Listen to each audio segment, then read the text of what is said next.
ገባህ አይደለ? በዚህ ልክ ለምን እንደዛ ሊያደርግ እንደፈለገ አላቅም። ግን ደግሞ እኔ እሱም ላይ ደግሞ መፍረድ አልፈልግም። ምናልባት እኔን እንትን ለማለትም ሊሆን ይችላል። አላቅም ለምን እንደዛ እንዳደረገ። ግን በዚህ ልክ ይዋሸኛል ብዬ በዚህ ልክ እኔ ደግሞ አንተ ላይ ካንተ ጋር እኔ መጋጨት ሳልፈልግ ትቼ የሄድኩበት ቤት ላይ ተመልሼ መጥቼ ክብሬን አጥቼ እንደዛ ሆኜ እንደ ውሻ ተባረራለሁ። ስለዚህ አሁን እኔ ወደ ኋላ ተመልሼ ምናምን እንትን አለለም። እንደ ውሻ ተባረራለሁ ያልሽው ነገር ግን ልክ ነው። በእግዚአብሔር ተይ አይባልም። ዛኮ መተሽ እንደዛ በጥፊኩ አገለሽኛ የርሹ እኮ እኔ ባላደረኩት ነገር ነው።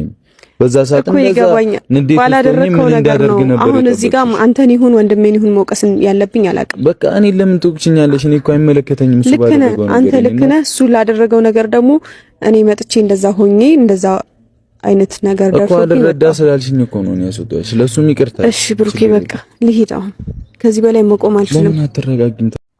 ሰዎች በጊዜያዊነት ሲፈልጓችሁ እናንተ ደግሞ እርግፍ አድርጋችሁ በቋሚነት ተዋቸው።